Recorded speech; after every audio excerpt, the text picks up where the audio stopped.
to the Watts of Power Foundation's conversation series, what I'm calling Fireside Chats with Black educators. Thank you for joining us for the initial chat. And so I just have a few questions that I am going to be asking all of the educators that I talk to throughout the year around Black educators in public schools and private as well, but just Black educators in K through 12 education. And so I know that you and I know each other and have known each other for many years through our work with schools and church and things like that. But for those that will be meeting you and hearing about you for the first time, go ahead and tell us a little bit about yourself and how you got into education. So I think I was 11 when I decided that I wanted to become a teacher. And I got paid $15 in cash to watch a second grader do his homework after school every day. And I thought, ooh, I can make a lot of money helping other kids as well. But of course, that's not necessarily the case. But I always wanted to be a teacher. I wanted to be a principal first. And then I found out that you had to teach. And I said, okay, fine, I'll teach.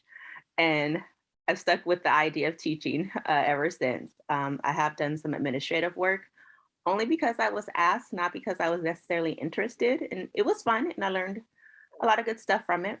I did attend Whittier College, where we have a lab demonstration school with two-way mirrors, where at any point in time, people are writing down every single thing that you are saying and every single thing that you are doing.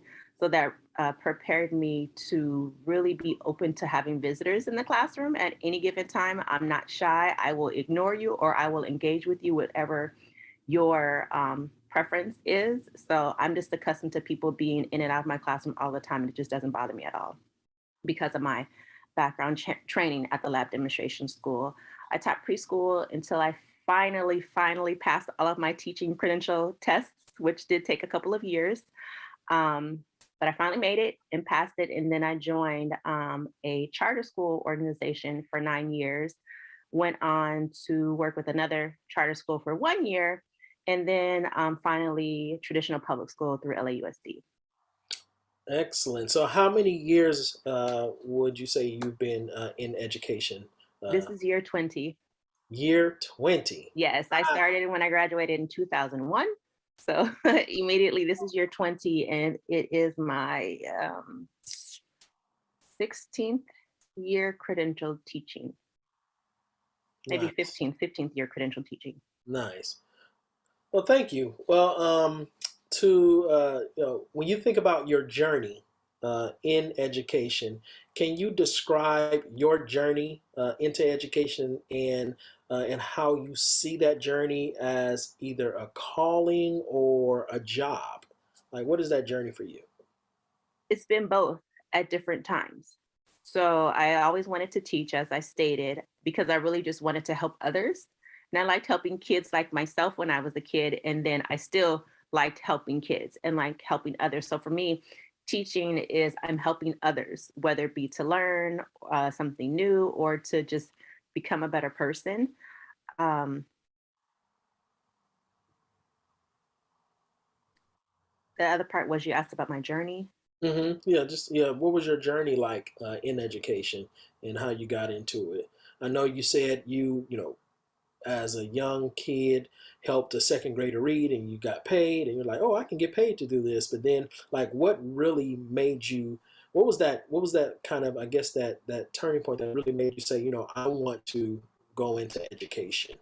I think just being stubborn, because once I decided that I wanted to become a teacher, I just continued to say that. And then I went to school for child development, and then continued that program where you take a couple more classes to get a teacher credential once you pass these tests. And I just continued with it. There was no reason for me to not become a teacher and not continue in education.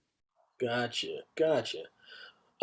So what do you think is as a 20-year veteran educator, 15 or 16 years credentialed, where do you think is a good start in solving the crisis in education around student achievement or even the Black teacher pipeline. And so, with the Watts of Power Foundation, we were awarded startup grant funding to launch our flagship initiative called Teacher Village, which is trying to solve the crisis of the gap of Black educators in public schools and K through 12 education. And so when you think about the teacher crisis and the teacher pipeline and the lack of Black educators in the public school K through 12 system, where do you think is a good place to start in solving that crisis? Starting with the teachers and their training and giving them authentic and honest feedback. I thought back to my very first year teaching, and I had some new Nike shoes on, and they looked kind of like slippers where you slide into them. There are no laces. And Mm-hmm. in preschool, you can dress a little bit more casual than say that the classroom of elementary or middle or high school. And I had on my jeans, which was acceptable for preschool, and a proper t-shirt in length where you bend down and nothing showing, acceptable for preschool. And I had on some tennis shoes that were sliding. And they were stretchy material. I thought they were appropriate. I thought they were okay. And I remember the assistant principal said, "Oh, wow, you have slippers on." Mm-hmm. And me, I said, "Oh, they're tennis shoes. They just don't have laces." And she said, "Wow, they kind of look like slippers." And I'm like, "Oh, but see, they have a rubber sole." So instead of her saying, "I like your shoes, but they don't necessarily look appropriate for this work because they're a little bit more casual. Would you consider changing them?" Mm-hmm. I was left confused from the conversation. Mm-hmm. Another experience, my first year teaching, um, I don't like it when people fight. And when the preschoolers would start to fight, as preschoolers will do with fighting over the play area toys, I would pull them apart and separate them and go, "Oh no, you guys can't do that. You can't fight. That's not nice. You have to get along. You have to share." And instead of saying, "Edith, we have to find a different way to coax the kids into using their words and not and using their kind words and not their bodies of tugging and pulling against the toy," it was, "Here are a set of eye stickers, and let's place them around the classroom to remember that we're there to just kind of watch and allow the kids to work things out first." That is the approach that was given to me, instead of saying, "We have to let them try and figure it out a different way." So then again, I'm confused. I'm putting the eyes all over, and I'm thinking, why are we putting the eyes all over?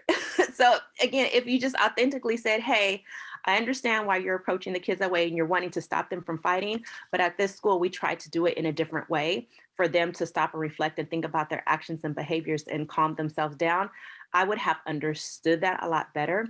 So I think if you start with, and classroom management is key in teaching. That's why I'm focusing on the classroom management piece right now. And that was just preschool. That wasn't elementary. That wasn't middle. That was high. And all three are different beasts of their own. Mm-hmm. But authentic, "I see what you're doing. I do or don't really understand why you're doing it. Can we try it a different way for these reasons?" I think would have been maybe more helpful to me.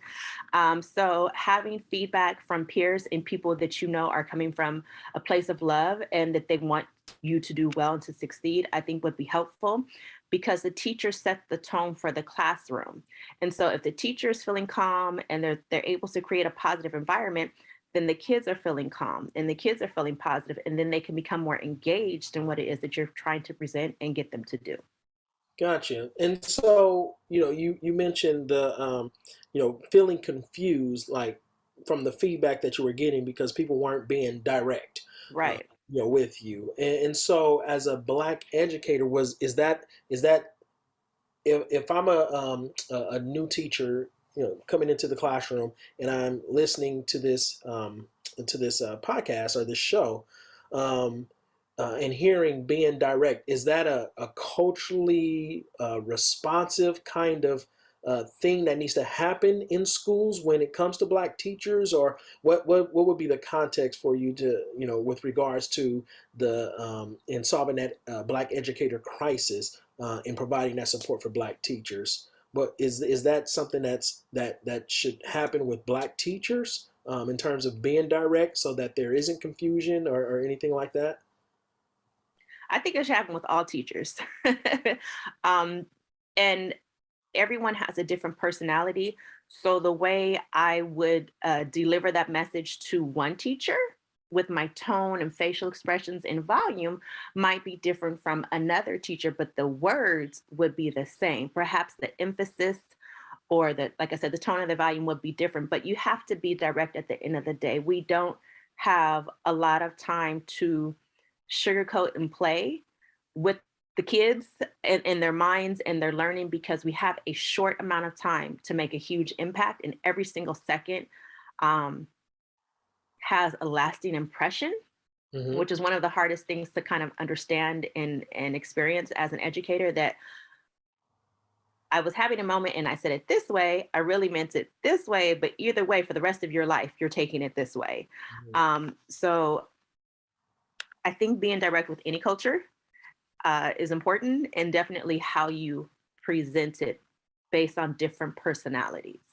So these are just good principles, just universal good kind of practices for anybody going into the teaching profession, and anybody that's doing that's responsible for you know training teachers, or leading teachers in local schools.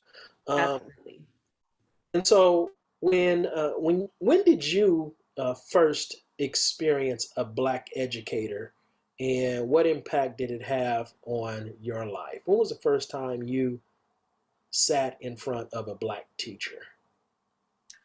So technically, I stood because it was my PE teacher, Coach Comic, whom was wonderful in high school.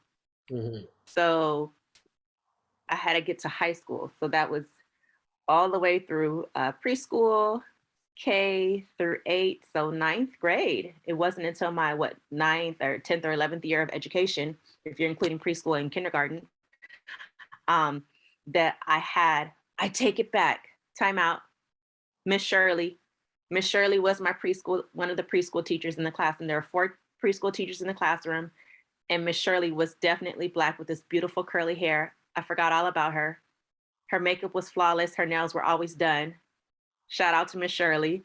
Um, and then my very next one wasn't until Coach Comic in high school, Okay. and he was my PE teacher. So you're a different person from a preschooler versus a teenager, right?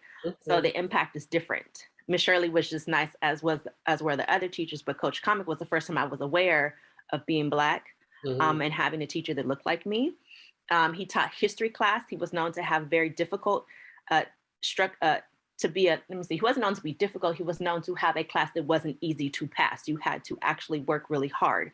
But Mhm. that class was only for juniors and seniors. So as a freshman, I only had him for PE my freshman year and my sophomore year before I transferred schools. I remember I'm not an athletic person at all. I'm not uppercase in OT, but everything that he asked for us to do in PE, I did. One time we were running laps, just laps around the track. And I realized that I was the only one running. Everyone was walking. And I stopped and I said, Coach, I'm the only one running, but everyone else is walking. Like, what's the deal? And he was like, just do what you're supposed to do. I Mhm. said, okay. So I kept running. And the next thing I know, when it was time for like the award ceremony and I was receiving different awards for different academic things, I was also awarded the highest honor in PE. And my family fell out laughing because they know that I am not athletic at all. But um, the impact of having a Black teacher in Coach Comic, I wanted to do everything that I was supposed to do. Mhm. I felt the need to work harder to impress him, to show my respect for him because he looked like me in a different way. Gotcha. And that continued, if I can add, that continued when I went to college because I didn't have, I had an Afro Cuban professor Mhm. in college, which was very impactful. Still not African American, but Afro Cuban, and he understood what it meant to be Black in America. In music class, loved him. And I had to go all the way to Howard University as a domestic exchange student to have my first, as an adult now, Mhm. Black American female professor. And that was very impactful. Um, so I just wanted to make sure I So added you that. literally can name on one hand the amount of black educators in your life, in your K through 12 and even college, educational experience? On the one hand, right? On So, one hand, yeah, three Black Americans, and then an African, and Afro-Cuban, and Chinese Jamaican. So I'm gonna say but Black because but of Jamaica. African American, Black Right. American, African The American, African American three. three. Three. Yeah. Wow. And so, um, what impact did that have on you, or influence did it have on you, in thinking about going into education? Did that have an impact? Did you have that in your mind as you were going into education, saying as a Black woman, I'm going into education because of the experience and the lack of educators that I had, or was that even a part of the thought process in you getting into education? It was definitely part of the thought process. My favorite teacher was a Catholic nun, Sister Clara Esker. She was very much white, and my English teacher. And we wrote letters for years and years and years and years after I graduated. And I wanted to be just like her, except not a nun, but I wanted to have the impact that she had from someone that looked like me. Hmm. So I wanted to provide for all of my students everything that Sister Claire provided for me, but with the brown skin and the curly hair. Hmm. So yes, I think of all the great teaching that I have received. I've been very blessed to have absolutely wonderful teachers my entire education. There was only one time that a teacher was questionable. He got fired, and that was it. Hmm. He just wasn't nice in his words and actions towards some of the kids. We reported it to the principal. That was his last day of school. Hmm. Um, but a wonderful education. They didn't look like me, but they supported me, they helped me, they showed love towards me, and I wanted to do the same thing. Gotcha. And I purposefully work with kids of color Hmm. because all the research that I done was purposefully with kids of color because I wanted to work with kids of color. I wanted to work with kids that look like me, Black and brown kids. So if I can say, literally the first time I worked on my master's degree, I quit because I could not find enough research to meet the minimum requirement for what I was for my thesis. And if the research did not include Black children, I refused to use it because I plan to work with Black children. So I needed my research to be purposeful and reflect the work that I plan to do. Hmm. So I literally had to quit. My professor couldn't even find the research for me because at the time it just wasn't there, including kids of color. Now there's a lot more. And I did eventually go back to school with you, and we finished our master's in education together, which was awesome. 6 years later, the research was there in an abundance, and I was able to still focus on my study of children of color. Nice. Well, what advice then can you give to new educators who are Black, on how to build student-teacher relationships? We in the Watts of Power Teacher Village program, part of the component of the training that we'll be doing is about student-teacher relationships. Some of those soft skills, like in teacher education programs, you learn about classroom management, you learn about cultural responsive pedagogy, you learn about all these different hard skills, but it's the soft skills that are missing, and some of those soft skills has to do with student teacher relationships. And so what advice can you give to a new educator, a new Black educator coming into the teaching profession, about how to build relationships with their students? I want them to be better than me. It's about finding balance. And when I was teaching middle school, I wasn't able to find the balance between forming a relationship with the kids outside of class and with being their teacher. I was so focused on making these great lesson plans and presenting the information that I forgot to build relationships with them Mm. outside of presenting material. Like, it is okay to stop your plan and have an open, crucial conversation about whatever it is that's going on in their lives, as it pertains to the classroom and to the school. You can't just, for example, when we had our George Floyd murder and this big uprising of the Black Lives Matter movement coming to the forefront, and you'd hear about it all over the news. And we were teaching online at the time. There's no way I can pop back onto Zoom with my second graders and say, hey, how you doing? Let's jump into spelling words of the week. Let's work on our vocabulary words of the week. It was, what's going on? Mm-hmm. What's going on at home? What's going on in the news? Mm-hmm. And they naturally started talking about George Floyd. They never met them. I never met them, but there was an impact that his life and his death had on us. And then they started talking about being a part of going to the rallies and the marches and the demonstrations that they may not have had the chance to say if we're just boom talking about our spelling and vocabulary words for the week.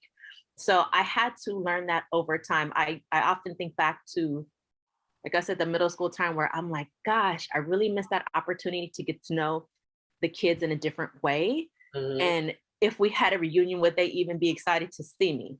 Mm. They might have a respect for me as their teacher, but would they be excited to see me with the hug, or like, oh yeah, that's Miss Grant, she was a tough teacher, but we got through it, or we learned some stuff from her.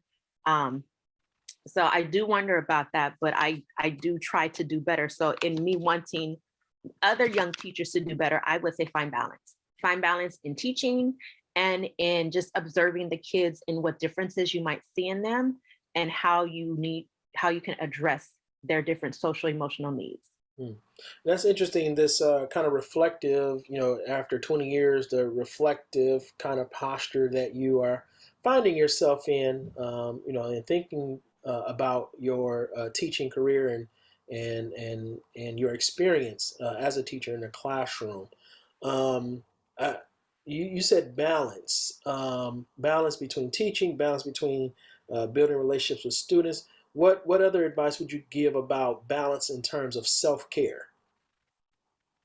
So, because and I'm asking this question because as a new teacher, you're coming in and you want to be the best teacher you can. Right. You're going to be up at night lesson planning and making sure you're prepared and making sure you're on when you're on, and you're going to be burning midnight hour doing grades, and then you have a family, or you might not have a family. So how do you do what advice would you give about self-care? So the work will always be there. No matter what amount of work you do today, there's going to be something else there tomorrow. So I would say to set goals for yourself personally, for your personal self-care. If getting your hair done or getting a massage is your thing, or just going for a walk or working out, make sure you schedule that in first, and then everything else can kind of go around your self-care. Because at the end of the day, if you are completely burnt out, no one's going to benefit. The kids aren't going to benefit, as in your students are not going to benefit, your family's not going to benefit, you're not going to benefit if you're just burnt out in all areas of life. So I would say when you're making your digital or paper planner, put in your self-care moments first. Mm-hmm. Maybe I should say put in your work hours, right? If your contractual work time is 7:30 to 4, write in 7:30 to 4 is work Monday through Friday, ideally, right? Then put in your self-care time. And in addition to that, then you have to set what is your goal for the day. So we know that most of the time in the classroom, we're teaching for the hours of the school day. Then there's this time afterward, you can grab your bag and go home contractually, or you have to contractually stay there for a couple of hours. How are you going to spend those couple of hours? Or are you going to choose to stay for a couple of hours, knock a couple of things out before you go home and leave work at home? Some people argue leave work at home. Leave work at work, right?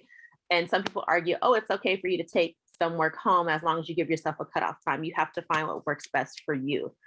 Just know that if you're not living in a balanced way, your students will feel it as well. So how do you, Edith, how do you engage in self-care? What are some things that you do to ensure balance, in your life?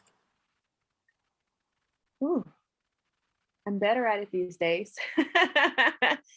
Church for me, it was like a Sunday ritual Hmm. of it's my time for me to grow in my faith. And I have a church family. So even I get to see my church family on Sundays is fun for me, whether it be in person or online because of the time that we're living in COVID. Um, Making sure that I do something fun with my kids and something fun with my husband. It's not just let's get the house straight, let's do the laundry, let's get the homework done, but we still have to have fun. So in the time that I spend with my husband and kids, that is like my social, emotional well-being time. Even at the dinner table, we purposefully discuss our highs and our lows. If do you have a high of the day? Do you have a low of the day? You don't have to have a low. You don't have to have a high. You can share two lows. You can share two highs. But it's just reflect on your day, and that is our special time with each other. In addition to, I have two girls, me combing their hair. That's my special one-on-one time with them. Hmm. Um, and I know that's not necessarily a me time, but that is for me to connect with them and check in on them because if my two girls are okay, then I'm okay. Right. But I do make sure to hang out with my friends and we go out to eat and we have happy hour.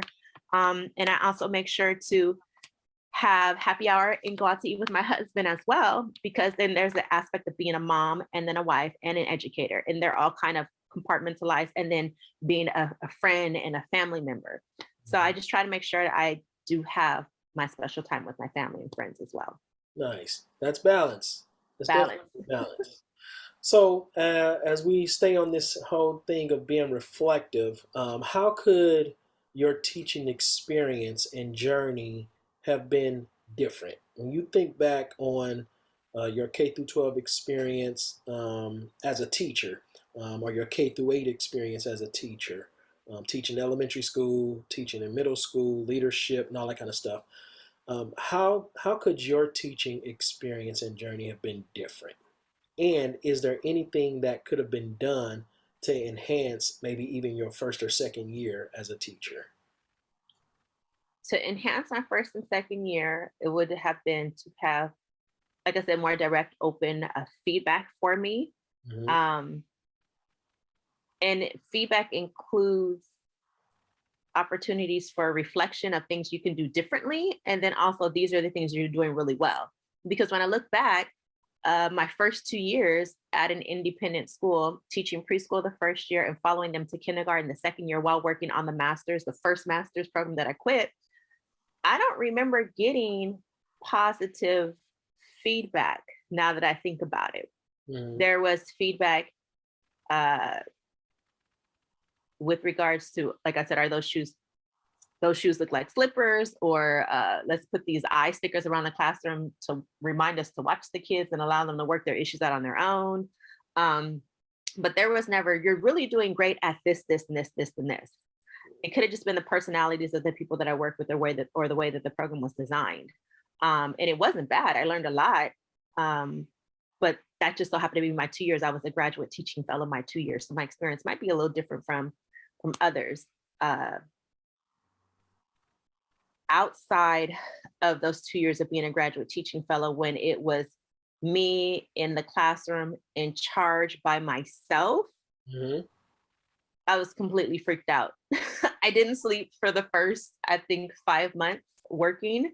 I had a TA. I didn't know I was going to have a TA. She was absolutely amazing and perfect in every single way. I had no idea that she was going to be there until the first day of school. So that was wonderful. I still didn't sleep for the first 4 to 5 months, I want to say, of that job, because I was so freaked out that I would mess up these kids in their education. I would read over and over again the lesson plans or rewrite the lesson plans to try and make it perfect. And I was so busy on, did I make it perfect? Did I get it perfect? That I didn't have a chance to really stop and think about, did I develop a relationship with the student today? Did I check in on so-and-so? Are they emotionally okay? So I think just feedback in general of someone from the outside observing you to Mm-hmm. give you some feedback and to say you're doing a great job, or hey, I have another idea. If you want to try it, it's up to you. Yeah. Would be helpful. And that was like a three-part question. The first part, can you repeat it? Was just how could your teaching experience and journey have been different? How could I? So now you're in 20 years, right, Right. in elementary school at a traditional public school. So when you think back over your teaching experience and journey, how could it have been different, or would you have wanted it to be different? I don't want any part of my journey of life to be different. I feel like everything has happened for a reason. God has placed different obstacles in front of me for a reason. God has blessed me with wonderful people in my life for a reason. So I don't have like any regrets or anything that I would want to I don't have any regrets. But Mm, but I was honest in my reflection of looking back, if like I said, if some middle school kids saw me, would they be happy to see me for the person, or would it be like, oh yeah, that's my teacher and she really worked the heck out of us in English and history class and we learned some stuff, but I don't even know her favorite color. mm-hmm, Does she even know that my brother attends the school? Um, does she know I have two moms? Those things I missed out on.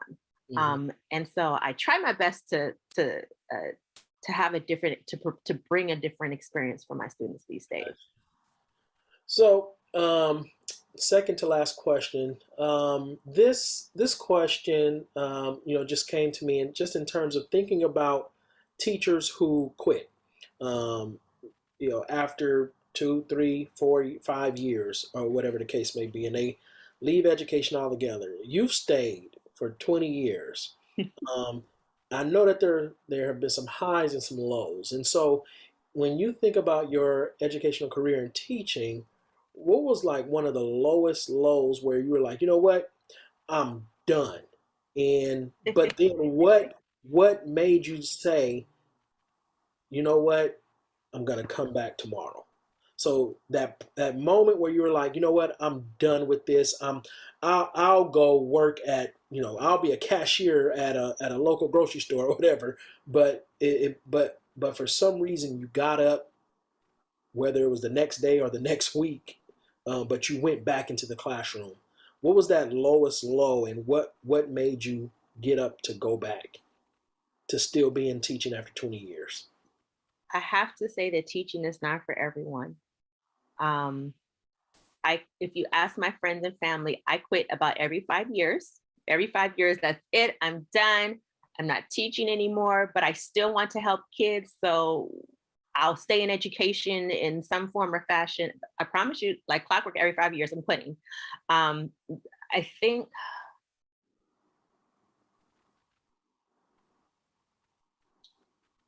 one of the most difficult times for me was teaching online. It is not for me. My friends and family will also tell you that I am not a tech person at all. But I had to become one Mm-hmm. to keep my job and feed my family. And I also had to become one because I wanted to provide the stability for my students in an uncertain time. And I'm speaking very much about Friday, March 13th, 2020, when COVID hit and LAUSD and the world, or at least the United States, it feels like essentially just shut down and went on lockdown for what we thought would be a couple of weeks. Mm-hmm. Um, so it was prepare some lessons for 3 weeks. Okay. Um, and we did. And then it's going to be more than 3 weeks. So you have to find a way to engage with the kids. Okay. Through the internet. And we did. And then, well, it's going to be until the end of the school year. Okay. We kept it pushing. Okay. The entire next year. But you have a summer break at least in between to fine tune some things. Okay. And we did. So I think teaching during this pandemic has been the most difficult part of my journey. And this is not a normal situation that most teachers would have to experience. Um, But what kept me going is my bills still need to get paid, Mm-hmm. but I can work anywhere. Like you said, I can work anywhere. I can do anything. I can work with at any schools and locations that I choose. But there are rewards in doing this job. And the reward might be in when the kid calls you mom on accident, Mm-hmm. because that means that they know that I love them and I care for them in a way that their mothers would for them or should for them.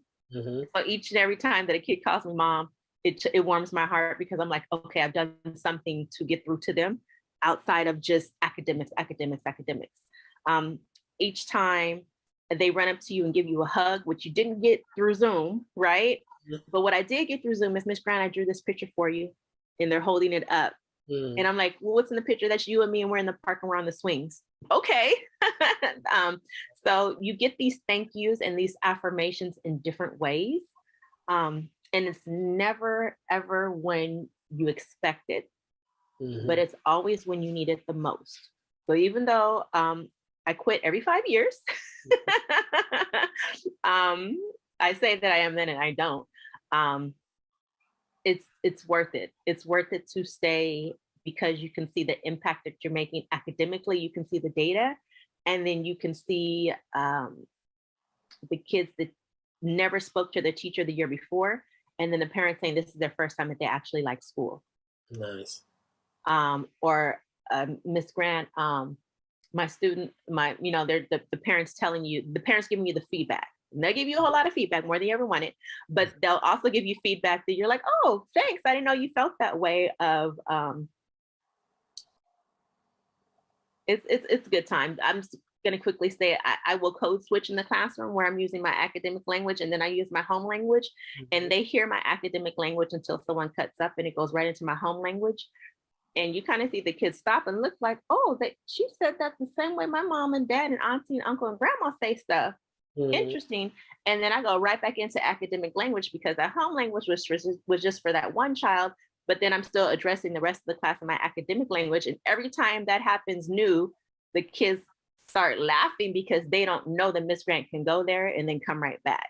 Mm-hmm. So just in that moment of them laughing, I've made that connection with them, and it makes it worthwhile. So that's my long answer to a quick question. No worries. Last question is there anything else you would like to add to this conversation that I didn't ask about being a Black educator and working in K through 12 schools? It's okay to not be okay. Mm-hmm. And I want everyone to know that. And I want Black educators to know that, and any educators of kids, and specifically kids of color. Like, it is okay to not be okay. And it's okay to be okay. And it's okay to be joyful, and it's okay to be sad, and it's okay to allow the students to see you go through those emotions. Every time that I went to work sick, right, pre-COVID, or I remember spraining my ankle, and I went to work and I told the kids, I said, I sprained my ankle and I'm not going to be able to walk around the classroom like I normally do. I just want you to know. So sweet. They were so sweet and so kind while Miss Grant had her ankle wrapped up. And if I just told the kids, hey, even being through my 2 pregnancies, I'm really not feeling good pregnant today, you guys. We're just going to get through it. That's okay, Miss Grant. Keep going. Those are the 8th graders. It's okay to show your human side to your students. Mm-hmm. But what's not okay is to not be prepared to teach, because they deserve the best of you, and they deserve the best curriculum that you can possibly present to them. They deserve it. Mm-hmm. Balance again. Balance. Yeah, balance. Well, thank you so much for interviewing for our Fire Chat series on Black educators and hearing your voices. Again, I think the world of Black educators and the impact that they have on the lives of students, whether they're students of color or students from majority populations. The data clearly says that when students experience a Black educator, it has a positive impact on all students, regardless of their ethnicity. And so, again, thank you so much, Miss Edith Braswell-Grant, Yay. for being the initial interview on our Fireside Chat. Yay. You're welcome. Thank you, Peter.